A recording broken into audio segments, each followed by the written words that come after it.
When I was 10, my father married for the second time. It wasn't a tragic event. My parents had divorced when I was 5, so I was used to living with two families. My dad's new wife, Emily, turned out to be a pretty nice woman, and she had a daughter, Hannah. She was 8, and we became fast friends, as is usually the case with kids who just need to find a playmate. For the first few months, we mostly fought over the game console and ate each other's last slices of pizza in plain sight. But over time, we started acting like brother and sister, doing homework together, building houses out of pillows, and even trying to beg our parents for shared toys. At some point, I stopped seeing her as a stepdaughter. Hannah just became a part of my life. She was always more stubborn than I was. If I gave up easily when something didn't work, Hannah could sit on a task for hours until she got her way. I guess that's what won me over, her persistence and tenacity. When we were over 14, we started sharing a room on vacation. Dad and Emily had bought a summer house, and to fit everyone in, they put us in one bedroom with 2 beds. That's when I noticed that Hannah had grown up. She no longer looked like the girl I used to have pillow fights with. She noticed it, too. Catching my eye when I looked at her unfortunate, and instead of being embarrassed, she smiled. At first, I wrote it off as teenage angst, but these little things started happening more and more often. We graduated high school almost at the same time and decided to go to the same college. It was a strange but reasonable decision. My parents didn't want to spend money on 2 campuses, and we didn't seem to be complaining. Oh, and we had become best friends by that point, but within the first few months of college, our relationship had already changed. At the time, I didn't even think it was abnormal in any way, it was just, we got closer. Moving to college was the beginning of something new for both of us. The campus seemed like a big world, full of opportunity and freedom. There were no parents around, and the rules were yours to make. Hannah and I rented a small apartment near the university. It seemed convenient, because we were used to each other. At first, everything was simple and quiet. We studied, sometimes we cooked or ordered food together, and in the evenings we watched soap operas. Of course, she could make a mess, leaving her books and clothes on the couch, but in general, it was easier to live with her than with any neighbor. However, this simplicity began to have some strange moments. For example, one day we were sitting down to dinner, and she suddenly asked, "Have you ever thought our relationship was weird?" I almost choked. "What do you mean?" "Well, we do everything together. People probably think we're, well, not just brother and sister." Her tone was both joking and serious. I didn't know what to say, so I just laughed. Let them think that. What's it to us? But after that conversation, I began to notice her behavior. She would sometimes stare at me longer than usual. Or, for example, she'd sit closer than necessary. At the time, I thought it was just me. But a couple months after we moved in, things started to change. One night we came home from a party. She was a little tipsy, and as I laid her down on the couch to rest, she suddenly grabbed my hand. "I need you. Even if you get someone else, I want us to always be together. Do you understand?" "Of course," I said, not paying attention to what she said. "We'll always be together." But from then on, things started happening between us that were impossible to ignore. One day, she accidentally left the bathroom door open while I walked by. I quickly looked away, but Hannah only grinned. Horror, did I forget to close the door again? It was said as a joke, but something in her voice struck me as unintentional. Gradually, our neighborliness turned into something more.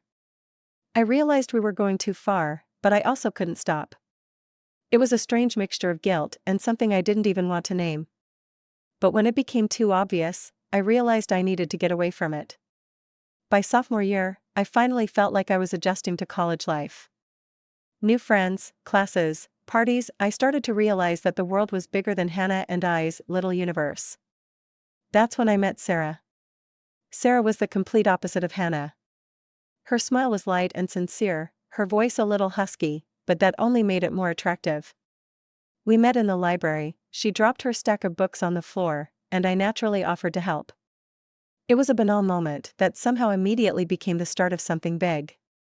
Our meetings began to grow into something more. Sarah was smart, funny, and incredibly caring. I loved spending time with her. Within a couple weeks, I was already telling Hannah about Sarah without even thinking about how it might hurt her. "Are you serious?" she asked when I first mentioned Sarah. "What do you mean?" "Well, is she in your league? Is she even in your league? What kind of questions?" I tried to laugh, but her tone was annoyingly sarcastic. From that moment on, it was as if Hannah had changed mode. She started to be more barbed, often making sarcastic comments about my dates with Sarah, as if she was trying to ruin everything at the start. One day I came home after a date and Hannah was sitting on the couch with a glass of wine. It was weird because she rarely drank alone. "How's Sarah?" she asked, barely glancing at me. "Good. Everything was great." "Good? Is that the maximum you can say? Are you really that satisfied, or are you just trying to convince yourself?" Her words hurt me, but I decided not to argue. I retired to my room, but I couldn't sleep for a long time. It was the moment when I first wondered what she wanted. Every day her behavior became more and more apparent. She texted me when I was out on dates.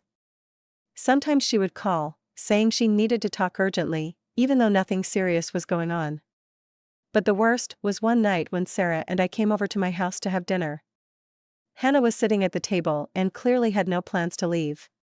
She was as friendly as possible, but there was a sense of tension in her demeanor. Sarah noticed it. "Your sister doesn't seem to like me," she said when we were alone. "It's not that, she's just weird about new things," I tried to justify myself, though I was beginning to doubt it. The situation had gotten out of hand when Hannah had spoken up one day. "Do you really think she's right for you? She doesn't know you like I do." Those words stabbed. It was the first time I realized it couldn't go on like that. I loved Sarah, and I needed to figure out how to set boundaries with Hannah. The pressure from Hannah had become unbearable. It was like she was trying to become a shadow that followed me everywhere. Whereas before her teasing and remarks had just seemed hurtful, now it was starting to feel like a planned attack. She would find any excuse to interfere with my relationship with Sarah. She would call me as soon as I was with her. She would accidentally leave her things where we planned to spend time together. One time she even made a scene because I forgot to buy her favorite coffee. "You're too busy with your Sarah to remember those who have always been there for you." But the worst was when she tried to make it public. My friends and I threw a house party, and Sarah came too. At one point, Hannah loudly announced, "Did you know that Sarah reminds you of one of his exes? Or are you just his type?" The room went quiet, as if someone had turned off the sound. I didn't even have time to say anything because Sarah was just about to leave. When I tried to talk to Hannah afterwards, she just shrugged. "What?" I just said what I thought. It was weird.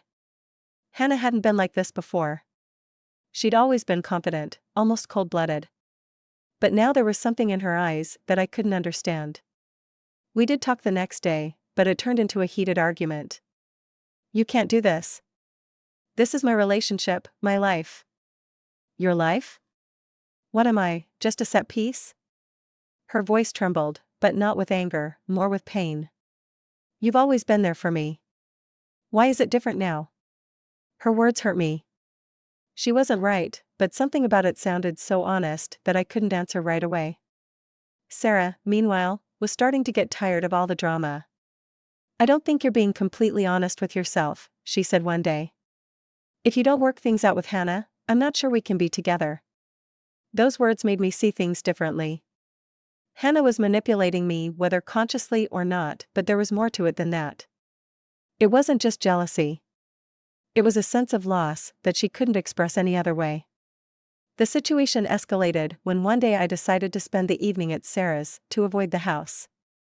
When I returned, I found Hannah in tears. She looked as if everything had collapsed. "Do you want to leave? At all?" she asked, looking at me with eyes full of pain. "Just say the word and I'll disappear." It was hard for me to answer. I knew I couldn't go on like this, but I couldn't reject her completely either. After that night, I realized I couldn't go any further. The situation had gone too far, and Hannah was becoming less and less like the girl I grew up with every day. But the worst part was that I was changing too. I could no longer be around her without feeling angry, guilty, and some unhealthy compassion at the same time. I decided to talk to her frankly. It was Friday night. Sarah had gone home to her parents' house for the weekend, so I had plenty of time to set things straight. When I got home, Hannah was sitting in the kitchen, fiddling with her phone. "We need to talk," I began. She looked up with a look that read, "Well, finally." "Look," I said, trying to find the words. "I can't do this anymore. You're acting like I have to choose between you and Sarah. But I don't. You're my sister, but—" "Stepsister," she interrupted. I ignored it. "But you have to understand, what we had before, it's wrong. We were kids, we were just messed up." Her eyes filled with tears, but she quickly brushed them away with her hand. "Confused? Are you sure it was just confusion? Because for me, it was the only real thing I ever had." I felt everything inside clench. "Hannah, this doesn't change anything. I love you, but as a sister." She fell silent, staring at the floor. When she looked up again, her face was hard, almost cold. "You know," she said, standing up, "you're not as good a person as you try to make yourself out to be." I wanted to say something, but she went to her room, slamming the door loudly. The next day, she didn't come out of her room. There was a silence in the apartment that was weighing on me. I tried to concentrate on my work, but all I could think about was our conversation.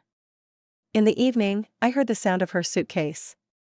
Hannah walked out into the hallway with her backpack and suitcase without looking at me. "What are you doing?" I asked, even though the answer was obvious. "Going to my mom's," she said without stopping.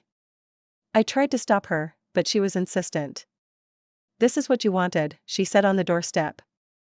"Well, congratulations." When the door closed behind her, I was relieved. But at the same time, I felt a strange emptiness. It had been a few weeks since Hannah had left. The first few days without her in the apartment were strange. The space that used to feel so cramped became empty and cold. I missed her usual grumbling in the morning, the sound of her footsteps, and the jokes she made to me. But despite that, I felt like I could finally breathe. Sarah noticed the change. "You're strangely quiet," she said one day while we were having dinner at her house. "Is that okay?" "Yeah," I answered, trying to sound as confident as possible. "Just tired." She didn't press, but I knew she was curious about what was going on. I felt like I had to be honest, so I told her everything. "Look, I know it sounds weird, but Hannah, we had a complicated relationship. She's always been there for me, and I'm used to it. Maybe too used to it." Sarah looked at me for a long time, and then she asked, "Do you still love her?" That question confused me. I didn't know how to answer it. Did I love her? Yes. But it was the kind of love that confused us both. It wasn't the kind of love that gives freedom, but the kind that restrains. "I guess not anymore," I said finally. Sarah nodded, but I could see the doubt in her eyes. She wasn't sure I was telling the truth, maybe because I wasn't entirely sure myself. Hannah hadn't called or written. I tried to justify it by saying that she was probably just recovering from everything that had happened. But then one day I got a text from her.